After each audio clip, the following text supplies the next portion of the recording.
tuning in to the online broadcast network, AFTERBUZZ TV.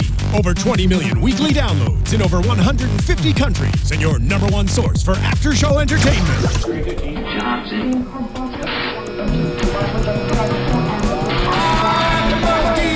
AFTERBUZZ TV, the destination for TV superfans, producing after-shows for over 300 of your favorite TV shows, interviewing celebrities and showrunners, and bringing you behind-the-scenes exclusives. All thanks to E! Entertainment's Maria Menounos, producer Kevin Undergaro, and internet leader Akamai. Now, let the buzz begin! Hi guys. Now I gotta think about the dogs. And welcome to the sad puppy commercial. Dogs. Hello and welcome to the final The Ultimate Fighter, a champion will be crowned after show. Hold on, I gotta donate to the dogs. Hold on. My name is Daria Berenato, and I'm here with my co-host for the last time. Damn you, Sarah McLachlan. George Hermoza You ruined and my Jay life. Tan. Hey. I don't even know this song. I can't even. I don't even need to know this song. This is sad for all the wrong reasons. I'm gonna miss you guys. Have you seen so Have you seen City of Angels? I just want you to know. No, what? Now don't forget to donate to the dogs. Jay, you've never seen that commercial? We've all I've seen that never seen commercial. that commercial. We've all seen Well, that then that's commercial. why you're not touched by this right now, because it's sad. But it's our last show, and I'm gonna miss you. Damn it! Man, You're gonna see me on Sunday. Every single Sunday. You know, we're gonna cover the finale. Oh yeah. It's our last official show of The Ultimate Fighter. Season. But we're still going to cover the finale on Sunday. Lives on. Sunday. The show lives on. Or as Felicity Huffman said in Sports Night, and if you haven't watched that show, you really should go back. It's Sorkin at his best. My show is on. My show is on. My show is on. Okay, guys. Well, there you have it. It is not our worried. last show. And it's dramatic and it's sad. But we will be back on Sunday with a super special double AFTERBUZZ. Double whammy. Double whammy. We're going to be here at Doubleheader? 6 o'clock and 7 o'clock. The A 6 twin o'clock. shot. I said double header already. What else we got there? I think you're all out. Back to back. A twosome. Well, A two-way dance. so we have two shows in the same day, guys, this Sunday. The 6 o'clock show is our normal UFC show recapping Saturday night's events. And the 7 p.m. show is going to be the Ultimate Fighter finale, which is happening on Friday. We were gonna do it next Wednesday, but we just can't wait that long. Yeah, we don't want to right. make you guys wait that long, so we're not going to do that. Besides, you're not going to care next Wednesday, so we might as well get it out of the way. Yep. Yeah. So let's talk about who's going to be on that show. That's right. We got some answers now, finally, huh? My God, yes, we do. All right, so last week we saw Carla Esparza defeat number 3, Tisha Torres, moving Carla Esparza onto the semifinals against her friend, Jessica Penne, and fellow SoCal fighter. Who you just interviewed. Watch that interview on AFTERBUZZ. Yeah, guys. On TV. Jay Tan and I were at the RFA 21 fights last weekend, and as we were walking out the door, grabbing some great interviews, I see a woman with her hood up. She's kind of hiding, and I could just tell from the profile view. I'm like, is that Jessica Penne? And Jay goes, where? And I was like, I think that's her. And I ran after her, and I was like, can I just get a real quick interview? And we ended up getting a very nice, couple-minute interview with her. And what's funny is that I've been chasing her around all this season, trying to get her on this show. And, when you got the hoodie up and you're just kind of laser focused on the door there, you can actually kind of give yourself up more so than if you're just sauntering out casually and not giving a what. Yep. She was scared because she had no makeup on, but she agreed to do the interview anyway. Thank you, Jessica Penne. You were a joy to interview. She was a sweetheart. She was a sweetheart. But you lost. Cut to the chase of Nice, the George. matches 3 there. rounds, you lost to Carla Esparza. Let's talk about that. So Jessica Penne and Carla Esparza went 3 rounds because this episode they all went 3 rounds regardless, unless there was a finish. And Jessica Penne is known for her boxing. She has pretty good boxing, and she's also known for her submission game, her jiu-jitsu. Girl, yeah. But oh my God, Carla Esparza, the girl we know is a high-class, high-level wrestler, really showed her stand-up today. What do you guys think? Carla walked away with a 30-27 score, and it really was quite a striking clinic. As Dana White called it. Yeah, by all rights. The match pretty much itself went. I was really surprised with Jessica.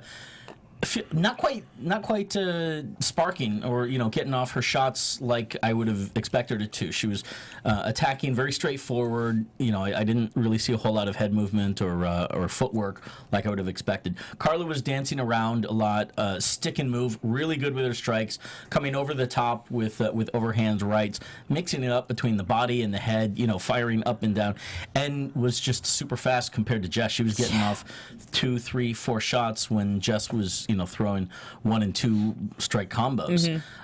So a little bit unfortunate. I think with each, at least the first and third, possibly the second as well, Carla would nail a takedown towards the end of the match, just kind of almost to solidify the match. Yeah, spike it there, the exclamation mark. Point. Yeah, that's exactly what it was. And and that pretty much secured it. There was not really not too much debate at all. No, I mean, result. Jessica Penne's not a dumb girl, and I think she respected everything that Carla Esparza had to offer. But I have to say, I don't think she expected that kind of a stand-up game, or that kind of a game plan, for that matter, from Carla Esparza. I think part of it was Carla Esparza trying to prove herself standing up. I think she's always been kind of pegged as this wrestler that kind of just grinds you down, lays on you, and, submits you possibly on the ground. But she's never been appreciated for her stand-up. And I don't know if it was to prove a point. I don't know if it was maybe to avoid a high-level jiu-jitsu match that could have happened on the ground. Yeah. I don't know what it was, but she stood and she really impressed me with her stand-up. She just went to a totally different category in my mind now. She's the all-around. Go ahead. No. Finish. She's an all-around great fighter in my mind now. I totally agree with that. I question though whether it was necessarily to prove a point per se or to out-strategize Jessica. Well, the only reason I thought it might have been to prove a point is because I heard one of her coaches say towards the end, okay, it doesn't need to be pretty for you to win it. You need to win it now. Meaning, like, all right, the footwork looks awesome. To Jessica or to Carla? No, to Carla. Okay. Saying, you're doing great standing up, but we need to really solidify this win. So go back to your roots, give us some wrestling, grind her down, and really win the rest of this match. Really, though. No, she didn't listen. Third round was the same thing. Not until the end. I feel like I'm thinking back to the Beck Rollins match in Carla, which I guess my point is I don't see Carla as strictly a takedown, ground and pounds, lay and pray girl. The striking in the Beck Rollins match impressed me. I feel like we've seen her on her feet plenty in her Invicta matches. Yeah, but not. I think personally that the strategy was second and third guessing, and I should never be a cornerman in my own right, but that probably was something to be expected, that takedown attack. So if you do the opposite of what your opponent might necessarily be expecting, then you catch them off guard. Now, granted, that said, though, they've also been training together for a very long time, even prior to this show, so they know each other pretty well. Yeah, they were saying when they were training, getting ready for this fight in the Ultimate Fighter house, that there's no point of hiding on the other side. They were separated on the opposite side of the gym, but they weren't like, oh, you train at this time, I train at this time, because there's no point. These girls, like you said, have been training with each other prior to the show. They know everything in each other's arsenal. Yeah. The only thing that may have been kind of a secret was what game plan they decided to go out there with, which obviously was a secret because Carla Esparza came out striking, which I never would have expected. And it really turned into a fantastic, entertaining boxing match. I will say this. Obviously, a lot of people who are wrestlers, high-level wrestlers, are probably the most successful in MMA and UFC. We've seen it all the time. Cain Velasquez, John Jones.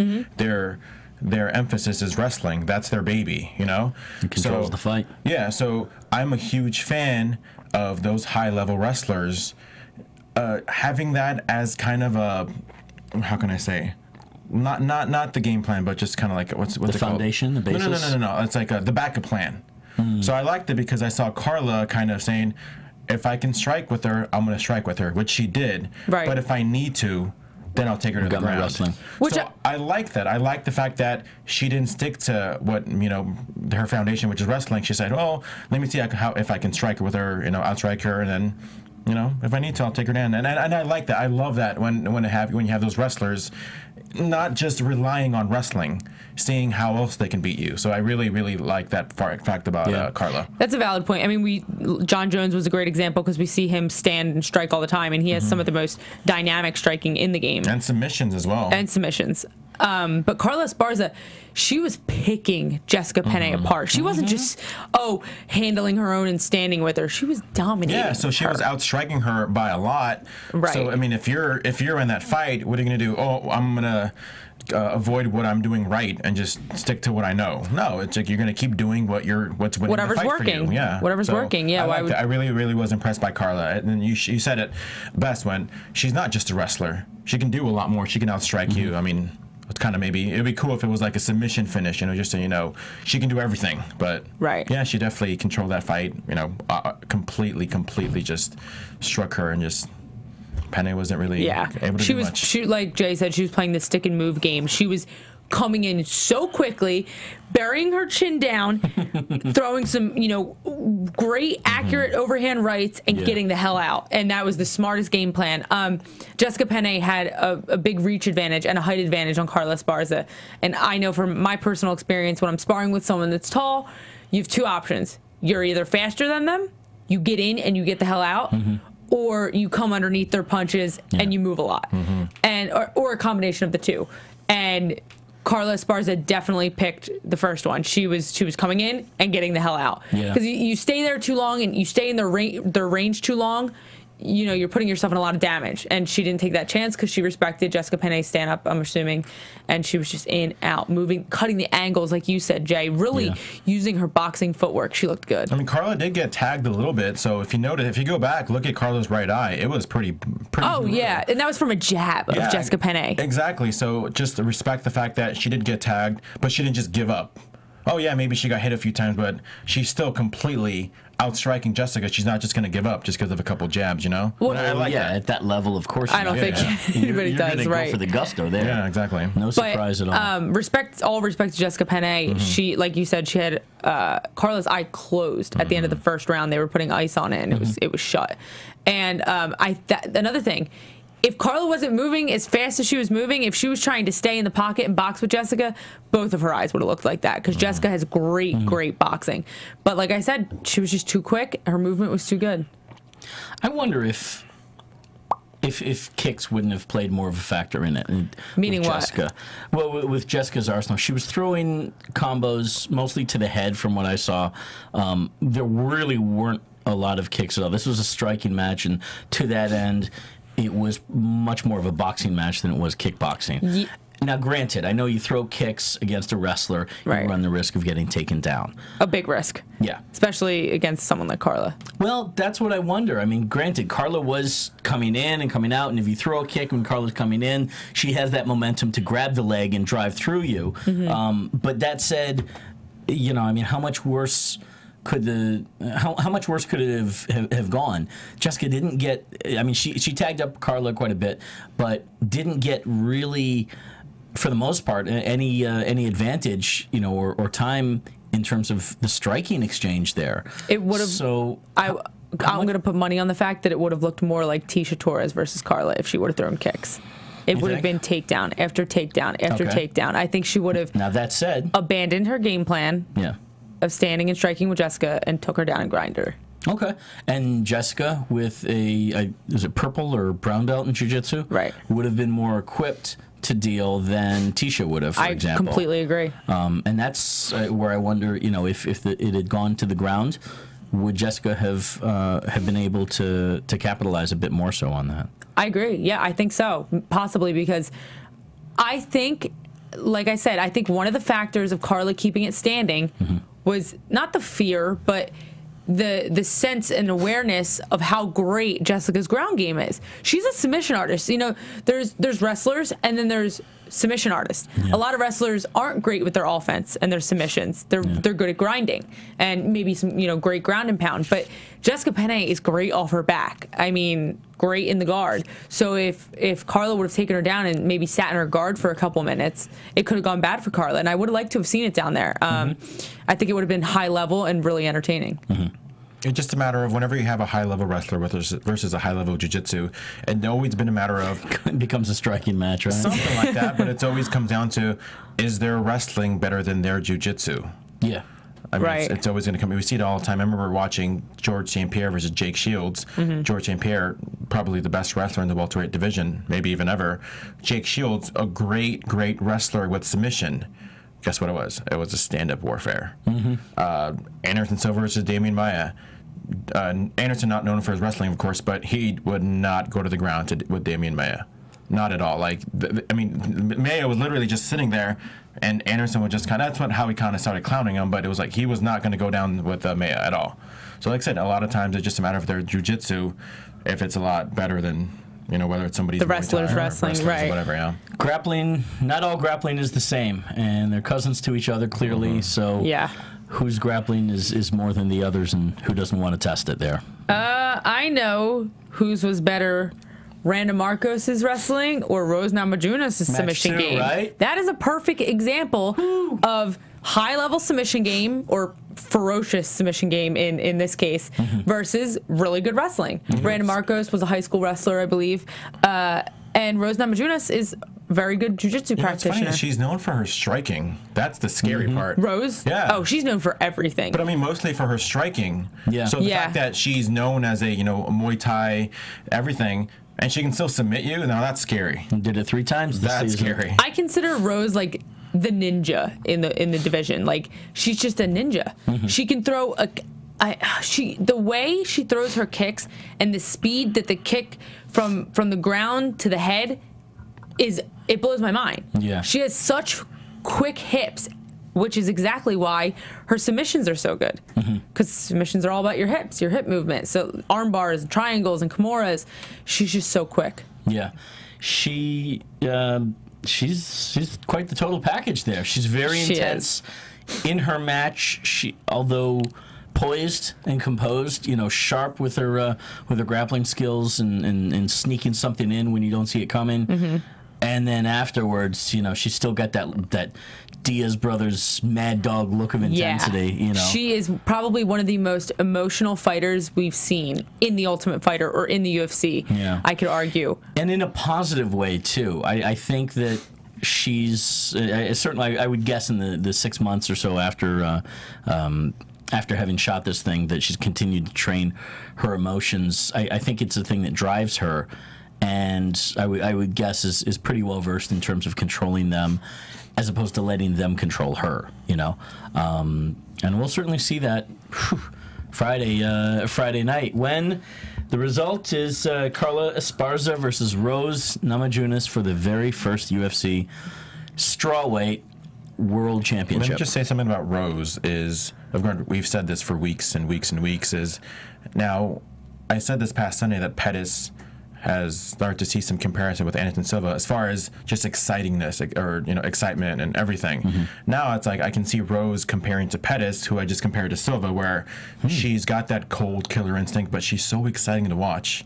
Like you don't want to blink because you feel like you miss something. Yeah, that's the same kind of feeling that you got with Anderson Silva fights, with Anthony Pettis fights, and that's not a bad compliment to have. They're not a bad comparison either. Definitely not. No. And the fact that she's good. Like she's not just flashy, but she's actually winning. Rose. My biggest comparison between Rose and Anthony Pettis, which by the way I think they're very similar as far as style goes, is that they could both stand on one leg and fight you. Their balance and coordination is impeccable. I just think they're some of the most athletic fighters that we've seen in the UFC.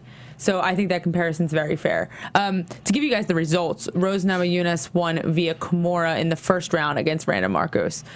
And boy, was that one of the most brutal Kimuras I've ever seen. She got it and locked it up, and it was over within seconds. It reminded me of Frank Mir versus Antonio Big Nogueira, or Rodrigo, whatever.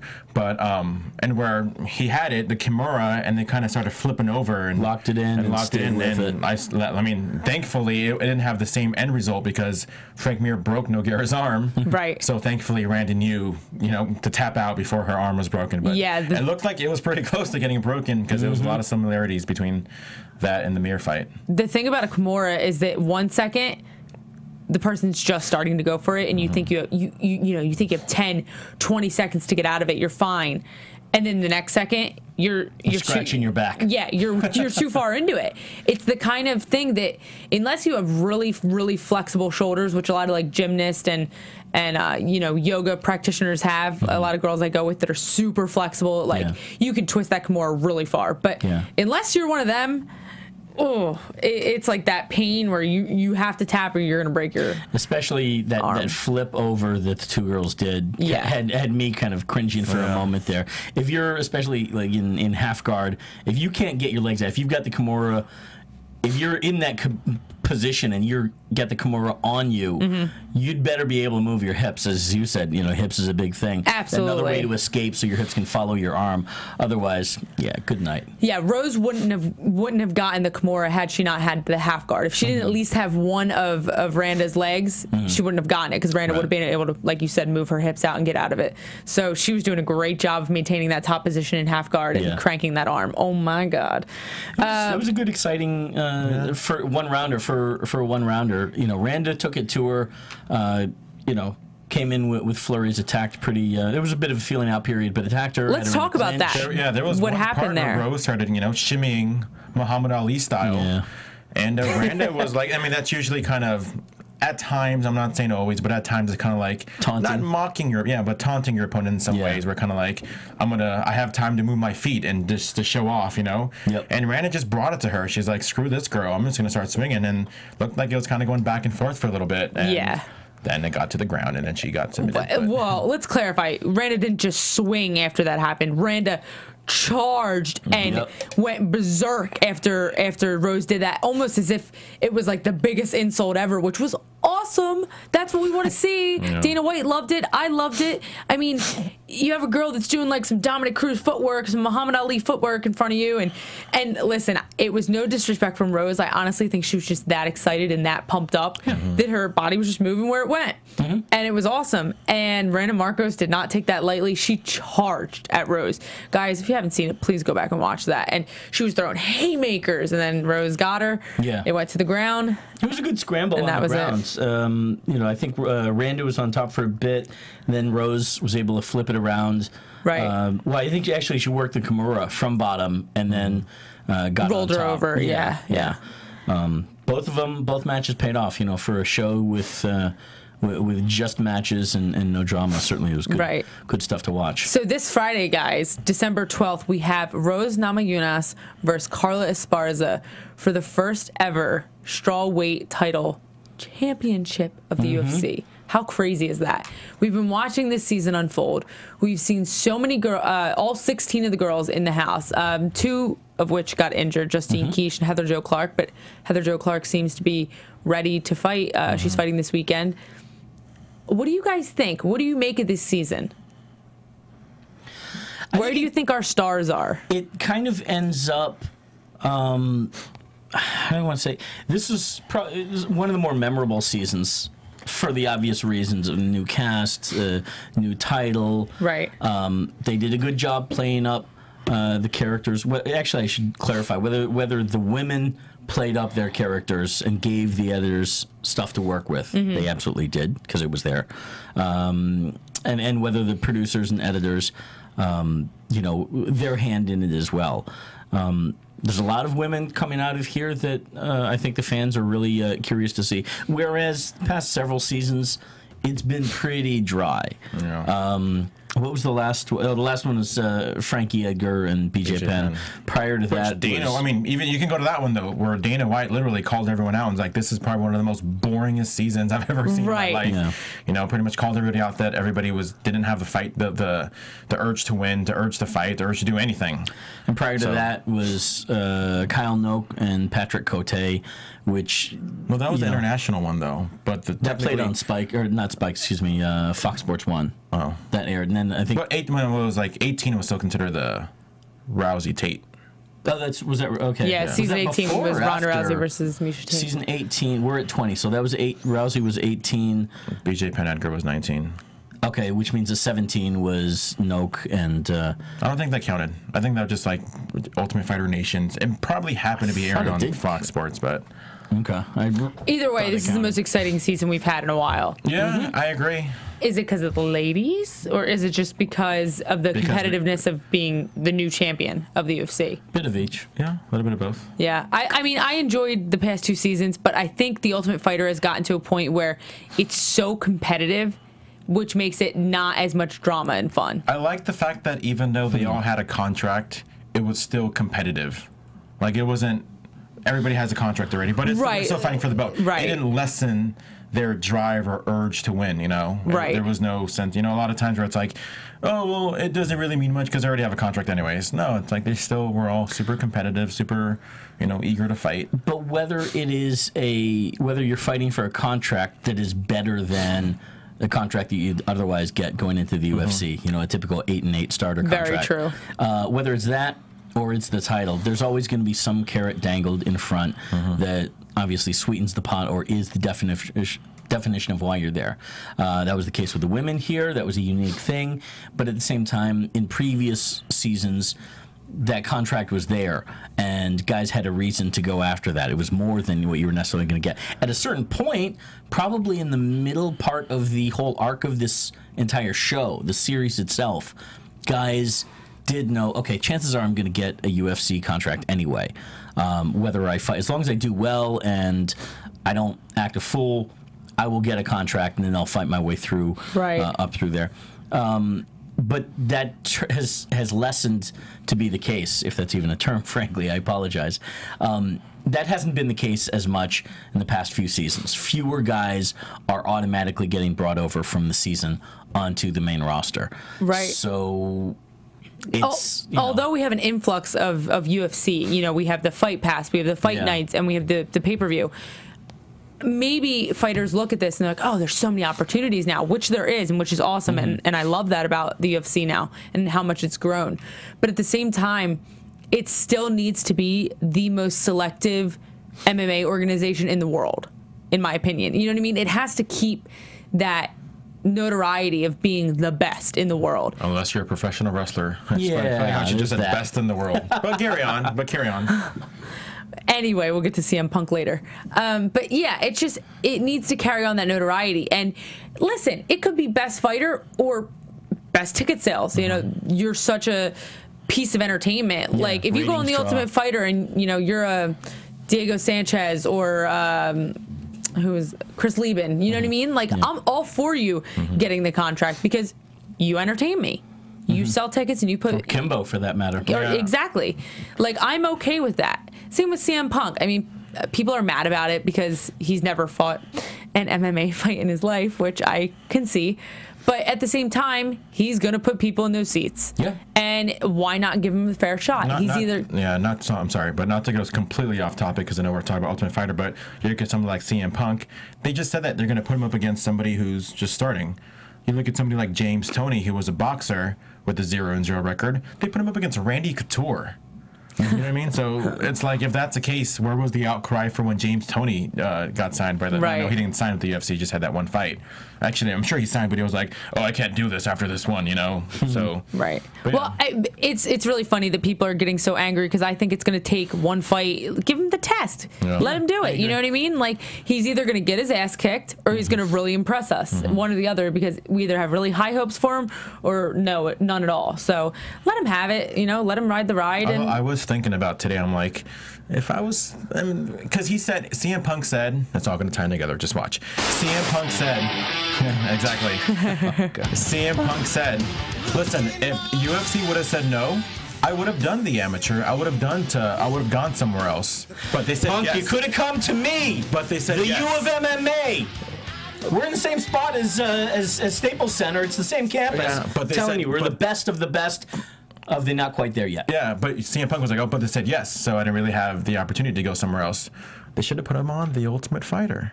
You know, I was thinking about that too. Yeah. We go back to harkening back to the heavyweights.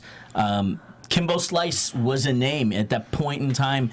I believe he was the highest TV rating in MMA ever, at least in North America. When he fought Roy Nelson on the show. No, not Roy. It was James Thompson, Colossus. Either that or Tank Abbott. Oh, no, okay. I'm sorry. I thought you were mentioning like on the actual Ultimate Fighter show. Prior to going to the season. Yeah, his fight with Roy Nelson on the show was the highest rated Ultimate Fighter. That also was a high point. Yeah, so he had proven himself once in terms of TV ratings, and then again in that. But he was forced to go through Ultimate Fighter. Kurt Angle, rumor has it, according to Dana White, was offered to fight when Kurt left WWE. Correct me if I'm wrong on this history, but Kurt was considering MMA, and before he ended up in TNA, I spoke with Dana White, and according to Dana, he offered him a chance to go on Ultimate Fighter in that same season, the heavyweights, but Kurt couldn't pass the medicals, and therefore so that didn't happen. Or he didn't want to sleep in a bunk bed. Maybe. I mean, Amir Sadala, who won the Ultimate Fighter years ago, had a 0-0 record, and he won the Ultimate Fighter. Right. I think somebody else, who's it? I want to say was it Corey Hill? Or somebody else lied about their record to get onto Ultimate Fighter. Really? I could be wrong about this. I apologize, Corey, if I've got the wrong guy. But he lied about his record to get onto Ultimate Fighter during the tryouts. Got on, and then right before his first match, he said, "Yeah, so this is my first MMA match." Oh, that's funny. Maybe it was his first pro match. I don't know. I would have liked to have seen CM Punk go through the house, just for the fact that I would have liked to have seen CM Punk on a reality show. Yeah. But at the same time, I understand how he. I think if it was 4 years younger, he probably would have gone. But Yeah, I agree with that. he already talked about his time clock and him thinking that his last chance was 4 years ago, and now he's just beginning. So I get it. He doesn't want to waste another however many months filming The Ultimate Fighter and waiting for the predictions of that, and maybe getting a contract or whatever was going to happen. So anyway, let's get back to our Ultimate Fighter here, guys. He is not going to be in the house next year, I don't think. Unless they do like a veterans comeback season again. Like season 4. Yeah. I wouldn't mind that. who? Tough. CM Punk? Oh, no. Of course he's not going to be on the show. He wouldn't be. He's already there. He already has a contract with the UFC. It's done now. He wouldn't qualify for a comeback either, anyway. No, he's definitely not a comeback yet. Maybe in a couple years, though. So, guys, this is episode 12. It's over now. Let's talk about some of our favorite moments from the season. Yeah. Let's start off with Jay's game. Put it on. Ready, guys? So, we can't say the original name of the original game. Well, We can. guys, yeah, well, we probably can, but we were going to play What'd you say the letter? Marry F Kill, but granted that we're professionals.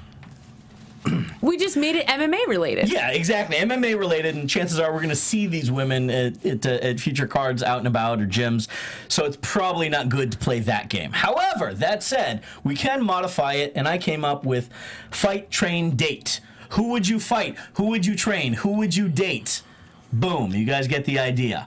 Guys, we're going to tell you live right now, and then we want you guys to go on our YouTube video a good one, yeah. and tell us what you think. And we'll reply and, talk about And why. iTunes as well, by the way. Apparently, we also play on iTunes, and apparently we draw quite a good number there. So there comment you go, there. guys. Comment, You can comment there. Is there a comment box there? Probably not. there Well, is. they're probably going to be listening on their iPhone or iPod, so probably not. But you can just tweet us. I don't know if it's showing right now, but just tweet us. George, we're starting with you. Who's it doing? Okay, whatever. We're starting with you. Fight, train, date, go. I would date JoJo. Okay, you had to go in order. Fight, train, date. No, I'm saying, doesn't okay, you matter. gotta go. I would date JoJo. Oh, okay, I got a text. I would fight. I would fight JoJo, and then hopefully be a grappling match. Oh no, I would train with her. Does there have to be 3 different people? Yes. Okay. I would fight. You should. Randa. Why? Yeah, she keeps interrupting people. She doesn't let anyone talk. She wants everything for herself. Like everybody will let her talk, but then when you ask her a question, and you can watch it on Tough Talk right after they showed it, right after they showed it, it's like, oh well, let me ask you this, Carla, blah blah blah blah, and then Carla talks. It's like, oh well, this. It's like, well, if you're gonna keep interrupting her, don't ask the question.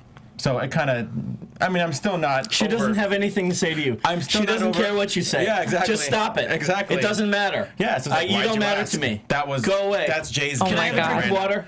Seriously, no joke. That was Randa on the Tough Talk. I believe it. That was okay. So you want to fight Randa? Who do you want to train with? And I mean, all props to her because being the number 14 pick, being the number 14 seed, dude, props to her, man. She beat Tisha Torres. She won in the quarterfinals, won all the way to the semifinals, gave Rose a pretty okay fight, so she wasn't really that far from being in the final. So props to her, but I'd still fight you. I would train with Rose. Why? Because I'm sure she can teach me a lot of cool things. No doubt. Good answer. Yeah, and then I would, of course, date JoJo because I love you. Obvious reasons, JoJo. He is in love with you. J-Tan, fight, train, date. I will. I'm gonna date 3 different women. I got it going on. My mojo is gonna be strong, yo. Tell us. I want to date. I love how you both start with date. Go ahead. Yeah, because I really don't want to fight any of them. I want to date Randa. For the same reasons that George wants to fight her. I love her spirit. I think she was super fun to watch. Great.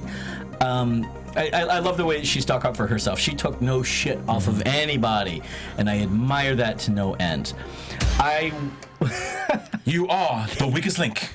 Goodbye. Damn offense. I want to date Ash the Bash Daily.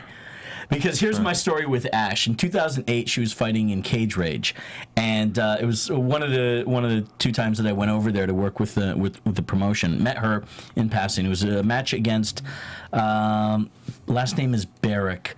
I apologize for forgetting it. Ash the Bash versus somebody Barrick, and Ash was getting a bit of promo and publicity at that time. She was the girl that we pretty much saw on the show. Sweetheart, but also you knew that she had that inner anger and thing in her. She was a badass fighter. Mm-hmm. She won her match first round, and then came down to the after party, and this just tripped me out. I remember standing there with, I believe, Cage Rage promoter Dave O'Donnell. Shout out to you, Dave, and somebody else from the promotion. And the after party is in this hotel ballroom, and everyone's mingling and this and that. She comes down, I think, out of the elevator, and she's in this beautiful, sweet kind of girl next door flower dress with this, of course, punk rock pink hair still standing on top. Ink wherever she's got it, but she was just dressed. It was that kind of thing where it's like, I don't know, tattoo crazy psycho girl shows her girl next door side. Who are you talking about? I'm talking about Ash the Bash. Okay. This girl knows how to dress up and She's got tattoos? And catch your heart. I remember seeing it. Maybe I'm misremembering that part, but I remember because I'm sitting there with Dave and whosoever else, and she comes in, and it's in the lobby. We look over at each other like, look at this one. Like, wait, is she hot to you? Because she kind of is to me. You? Yeah. Okay. So it's consensus. We're not, it's all of us, right? And our heads were just kind of blown wide open. She has that thing. She can dress up and steal your heart in a heartbeat. That's how I feel about Beck Rawlings right now. Well, and that goes to the next thing too. I'm also going to lobby for a date with Beck Rawlings in Fantasy World because I know that you got your thing going on there. Props to you. I've told you in the past she reminds me of an ex-girlfriend from years ago. You've said this. And the more that I look at her, goddamn, the resemblance. The resemblance is uncanny. So shout out to you, Mantis. It's the coolest fucking story I've ever heard in my entire life. Yeah, right. So that was date. What about that was date? Okay. Train and fight? Train. I actually don't even have anybody on train. I kept my head focused on dating. I think train. With George. George had the right idea. Train with any of them. I'm gonna learn something. Possibly Carla, because God knows my wrestling can use some tune-up. Okay. And then I thought you trained to be a wrestler. Well, that's probably what he meant. I did. I've tried, amateur and pro, but I was a better pro wrestler than I was an amateur wrestler, to be sure. And I only had 10 matches pro. My amateur wrestling sucked. So that needs some help, to be sure. Carla can definitely help you with that. That's right. And then to fight Angela Magana. Easily, Angela Magana. What is the point? Because this Twitter feed that she's going on, this ranting, hashtag your majesty, Oh, God. anytime, every time, not a problem. Look, her and I will go back and forth on Twitter. We will put eyes on the two. We'll put a few butts in local seats wherever that happens. Oh, God. Yeah, you know, that girl, I don't even know. Plus, she was low ranked. Ash beat her, so I figure I got a good shot, you know. All right, Come to there you think of go. it, And you modify can my defend. training. I'm going to train with Ash to find out how the hell to beat her, too. You could defend your woman, Ash, by beating Like that, yeah, her yeah. nemesis. Well, I don't need to. Magana. Ash beat her down. She Ash might be able to defend you Yeah, that's true. But the point is, against this all game your is enemies. me fighting her. It's true. There you go. What about you? Talk to me. You Dusty guys, McRoot beer. I shouldn't have gone last because you guys stole some of my answers. Well, no, you can have the same ones. All right, it's fine. boring. We would both. I'll start out with you guys and do the same order you did.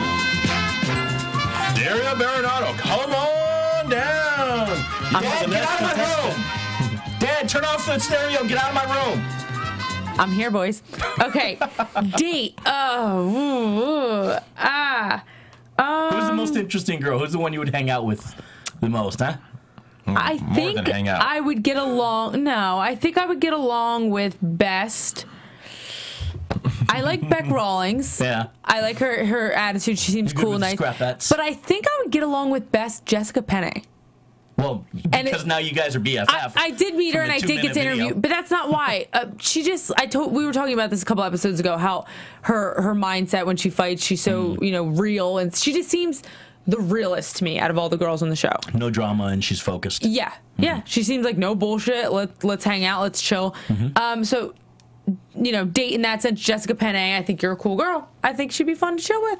Who do you want to train with? Train with All of them. Ha-ha. Where would You want to train with all day Where would you go on a date with Jessica Penne? to the gym. Well, that Let's answers train. question number 2. Then I can get my question number 2 taken care of, and I can get some training from 2 people. No, train hands down. Rose Namajunas. Yeah. Oh my God, her style is my style on She's steroids. intense. That is what I want to do. That is how I want to fight. She's super emotional, has tons and tons of heart, and she's that girl, like, she doesn't go into the fight thinking, oh, maybe I should reserve my gas tank for the 3rd round. She doesn't even see a 3rd round. She doesn't even see a 2nd round. And that's the kind of attitude I love in the cage. So, Right. Rose, if you're looking for a training partner or someone to beat up, call me, tweet me. I'm here. And who would I want to fight? I gotta go, Jay. Angela Magana, because she is just. I don't know, Angela. You're starting stuff with Michael Bisping. I don't really like that, and you're kind of just. I feel like she's the one. She's the wannabe Felice Herrig. Like she's trying to make a stir by doing the crazy stuff that Felice does. Yep. But she can't quite nail it. She's just kind of annoying. So I would like to fight you, Angela Magana, and Ash. I want to train with you too to figure out how to beat Angela Magana. Boom. Okay, got guys. it. So in the finale, guys, this Friday we are going to see Carla Esparza versus Rose Namajunas for the World Championship, first ever strawweight title. Wait for it. It's time for... Yeah, we're going to throw Dad off. Predictions! Your AFTERBUZZ TV predictions. We don't have a lot of time here, guys, so we're gonna run through it. We Okay? got the time that we need, damn it. You won. I like it. They don't listen to me, Dad. Sorry. Okay, so we're gonna go in order as you see it on your thing because you have one of these sheets, right, George? What? George No? doesn't have sheets. Too little, too late. At the bottom. Come on. Okay. Felice Herrig, Lisa Ellis. I'm going to go first. I got Felice Herrig. Beck Rawlings, Heather Jo Clark. I hope Beck Rawlings. Joanne Calderwood versus Sihi Ham. She was not on the show, guys. So let's just say I go for JoJo. Tisha Torres versus Angela Magana. Obviously, Tisha Torres. Ashley Daly versus Alex Chambers. I'm going to go with Ash the Bash. Emily Kagan versus Angela Hill. I'm going to go with Miss Kagan. And for the main event, Carla Esparza versus Rose. Guys, I'm going to go. Before I say, what about Jessica Penne versus Randa Marcos? Yeah, Jessica Penne by a long shot. Okay. And Carla Esparza versus Rose. I'm going to go with Rose. I think she's going to beat the shit out of Carla. I like them both. I think they're both great. But I think Rose is gonna take one over. Catch your tongue, Real lady. quick. Real quick. I got Felice, Beck, JoJo, Tisha Torres, Ash the Bash, and I'm going to go with Angela Hill with the upset. Make your bets. Bam! Believe it or not, you and I actually agree with each other. Ruby. Really? All the same? Straight through, yeah, everybody. And I think Jessica Penne and Rose will be the new I have no UFC predictions on the last champion. two. Title match Rose and Namajunas, new champion. Jessica and Miranda, I don't know per se, but the undercard, I have them all the way through, just like you. Okay. Rose by submission. And it's not the new, it's the first ever strawweight champion. Well, it is The new first too. new one. No, it's the first. They'll say the first. new. Just wait. They're both. All right, guys, give your plugs. Right here. At G Hermoza. Instagram, Twitter. I don't have to spell it out anymore. Thank you. Well, for the iTunes, at GHERMOZA. Jay. J10 716 and the usual 3. Happy birthday, Grandma. Oh. At Daria B28. You can also find me on my Facebook page, Daria the Jersey Devil Berenato. Fight details coming soon, guys. Tune in on Sunday. The University of MMA officially March 3rd. No, March 3rd. March 8th. March 8th. Thank you. Yeah, Club Nokia, downtown LA. If you guys are in the SoCal area, tickets will be available through uofmma.com. All right, guys, you heard it. Check us out on Sunday. We're going to do the UFC show at 6 p.m. And then we're going to have the Ultimate Fighter show right after at 7 p.m. Doubleheader. So get your popcorn and enjoy or listen to us on the way to work or the way home. Finger cuff shows. Thanks, guys. See you later. From executive producers Maria Menounos, Kevin Undergaro, Phil Svitek, and the entire AfterBuzz TV staff, we would like to thank you for listening to the AfterBuzz TV network.